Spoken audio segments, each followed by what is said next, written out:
Hey everybody, this is going to be the similar shapes test review. No, this is not the actual test that you'll be taking tomorrow. This is a test that we gave last year in 7th grade pre-AP, but I thought it would be pretty fitting to go over. Maybe you'll see a few questions that are similar, but it's not the exact same one, so please don't try to just memorize all of the answers. I know for my class, I'm going to give plus 10 to every student that watches this. I think Coach Carter and Ms. Stieg are also offering extra credit. Please make sure you write some things down, and we'll go from there. All right, so question 1 says, which rectangle is similar to a rectangle 12 inches wide and 18 inches long? Okay, so we know we've got all of these sets right here. I'm going to go ahead and draw a picture. And so we're going to have 12 inches and 18 inches. And we're going to try to figure out which one of those is comparable to that. So there's really a lot of different ways that you can do this. The way that I would do it is I would set up 12 over 18 as a ratio or a proportion, however you want to look at it. And then I would just simplify it. What can I divide both of these numbers by? They're both divisible by 3. And so what that ends up being is we're going to have 4 over 6, which means that they're still divisible. Okay, so I'm going to divide them by 2 now, and that's going to give me a 2 over 3 ratio. And the way that we know that it could have been divisible by 6 is because 3 times 2 would have given us 6. So had I divided by the greatest common factor, 6, earlier, 12 divided by 6 is 2, 18 divided by 6 is 3. Okay, and so now what I'm going to do is I'm going to take these same problems over here. I'm going to see which one will give me a ratio breakdown of 2 to 3. Okay, so what I'm going to do is I'm going to take 18 over 27.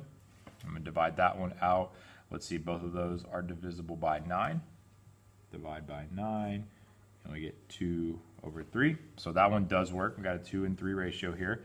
Let's try another one just to make sure that I'm not goofing up with answer choice A. And we're going to take 20 over 32. We'll divide both of those by 4. That's going to give me 5 over 8. So you know it can't be B. We'll do 24 over 32. Again, we'll divide both of those by 4. That's going to give me 6 over 8. Divide that by 2. And that's going to give me 3/4. So again, doesn't work there. And then finally, we'll take the last one. We'll do 30 over 40. Divide both of those by 10. And we get 3/4. So once again, the correct answer for that one would be A. Another way you could have done that is you could have set up the ratios equal to each other, cross multiplied and divide, and if you got the same answer on both sides, that would work. So for instance, we could take 12 over 18 and set that equal to 18 over 27. Now I'm going to use a calculator just for time purposes. I'm not advocating for you to do this, but just so that this video isn't super long, I'm going to do 12 times 27. That gives me 324. I'm going to do 18 times 18. Which is also 324. And so since those two numbers are equal to each other, we know that those ones are similar figures. All right, sweet. Moving on to number 2. Which pair of figures are similar? Well, here I'm going to use the term scale factor, which I know you've talked about in your classes so far, and try to figure that out. Actually, we won't use scale factor. What we're going to do is we're going to just set up proportions like we did on number 1, because it is the same TEKS, and basically we're going to see if they work out. So we're going to take 10 over 4 is equal to 10 over 10. Well, 10 times 4 is 40. 10 times 10 is 100. So that one does not count. B, I'm going to take my short side. So I'm going to take 8 over 5, and I'm going to put the short side on the bottom. So here's B over here. And then again, we're going to take the big side, put it on top, and the short side on the bottom. So we're going to have 8 is equal to 20. Well, that doesn't count out. Let's do C now. C, we're going to do 4 over 6 is equal to 3 over 4.5. It's going to give me 18.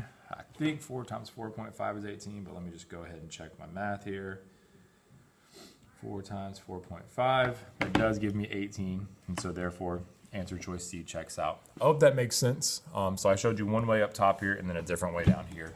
And then D would not work out because 7 over 3 is equal to 9 over 5. It's going to be 27 is equal to 35. So that one doesn't work out either. All right, next couple questions. All right, number 3. Okay, so we're going to skip number 3. We're going to move to number 4. Make sure I'm in the camera okay. And so now we're just trying to compare which sides go together. So we've got JK, LM, and PQRS. So we know that JK is going to go with side JK goes with side PQ. We know that JM is going to go with side PS. we know that KL is going to go with side QR. And then last but not least, we've got ML and RS. So which proportion must be true for these figures? And so let's see, we've got QR. So QR is a 3, and that's equal to JK, which is a 1, so that doesn't work. QR is a 3, QP is a 3, and QP is a 1. That doesn't work. Can't be this one. Okay, QR, we're going to have 3, and then that's going to be with KL, so that's okay so far. And then RS and JK do not go together, so it can't be that one. QR is 3, MJ is 2, can't be that one. QR, KL, PS, JM. There you go. Notice I just matched up the sides based off of which ones were put together. All right, number 5. Triangle ABC is similar to triangle DEC. And so basically this is one big triangle, but with also 2 triangles. And so it says, what is the length of DE? So I'm going to go ahead and highlight what we're looking for. That's DE. So then I'm going to set up my proportion. So I'm going to have 7 right here over X is going to be equal to 16, because I'm adding these two together for the big triangle, over 12. Okay, nope, I wrote a 16. My apologies, should be a 12. Now when I look at this problem, I don't know how to get from 7 to 16 very easily. And so therefore, I'm not going to use scale factor. I'm just going to cross multiply and divide. We're going to get 16x is equal to 12 times 7. And it's going to be 84. Okay, and we're going to divide both sides by 16. Let's see what we get. And we get x is equal to 5.25. Answer choice A. Okay, number 6. Juan uses a map to determine the distance from his hometown to the nearest beach. The map uses a scale of 1.5 inches equals 45 miles. Juan measures the distance of the map to be 6 inches. How many miles does Juan travel to get to the beach? All right, so here's how we're going to break this one down. We're going to have 1.5 is equal to 45 miles. And we're going to have 6 inches is equal to X miles. And so what we're going to do now is just cross multiply. We could try to find the scale factor, but I don't know what it is off the top of my head. And so therefore, I'm just going to skip over that. 1.5x, got to figure out what 45 times 6 is. 270. Go to 1.5x, divide that by 1.5. And we find that x is equal to 180 miles. Okay, 180 miles. It's not 180 inches because we were just at 6 inches, so I would be going to more inches. And this would make sense that 6 inches is this small when we went from a smaller amount of inches to a bigger amount of miles.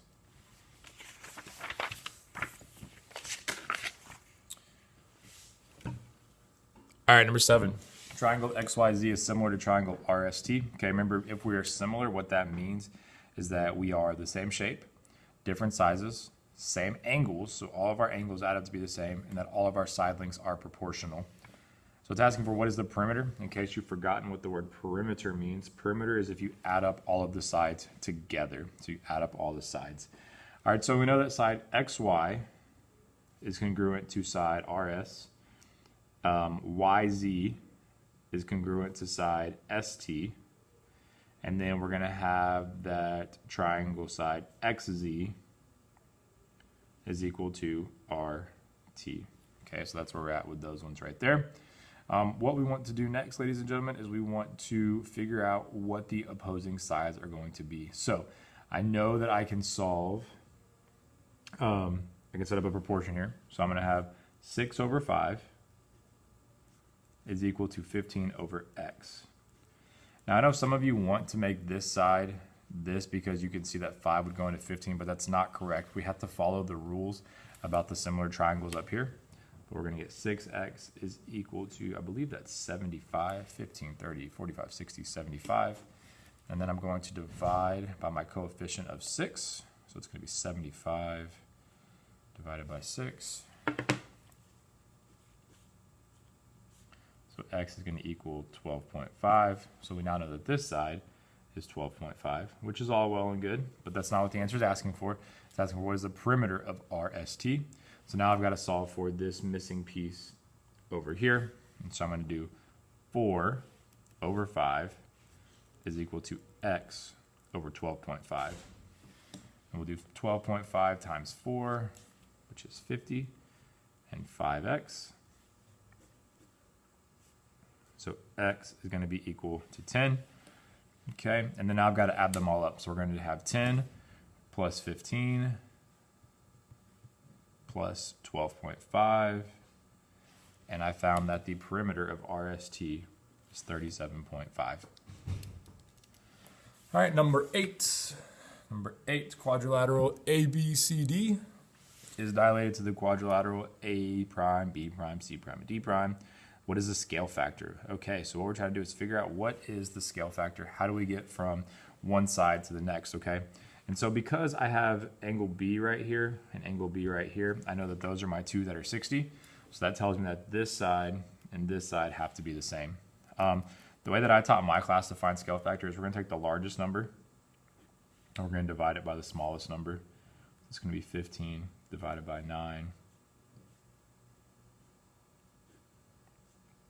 And then we're going to put a decimal here, drop this down. 9 times 6 is 54. And then we're going to see that we're just going to have a repeating number here. And so we've got 1.6 repeating, which is essentially, 1 2/3.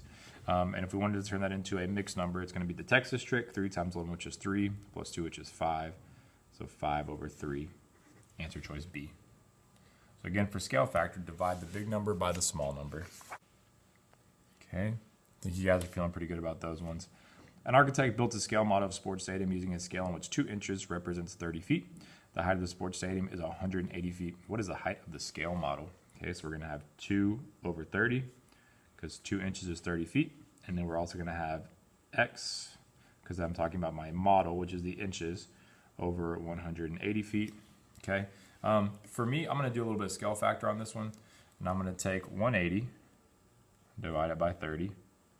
Okay, I can cross off these zeros, and so what that's going to do is give me 18 divided by 3, which is 6, and then I'm going to know that if I multiply 30 by 6, I get 180. So now if I take 2 and I multiply it by 6, I'm going to find out that the answer is 12 inches. So 30 times 6 is 180, 2 times 6 is 12.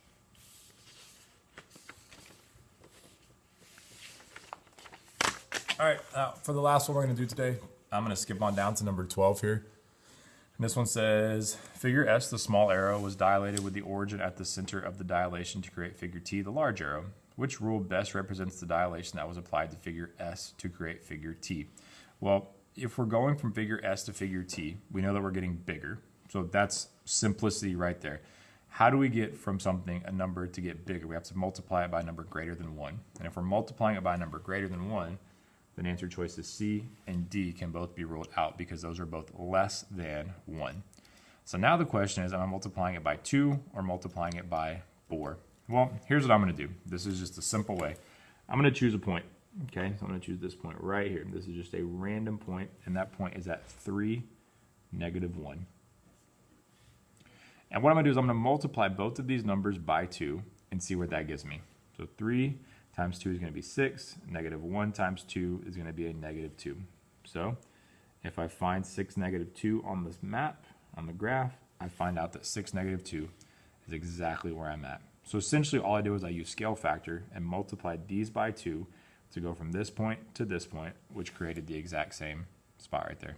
Okay, that's your review today. I hope it's not too long. I hope this is helpful. I hope that you feel good about the test tomorrow. If you have any questions, let one of us know. Send an email. Do something. And if not, have a great night, and we will see you tomorrow.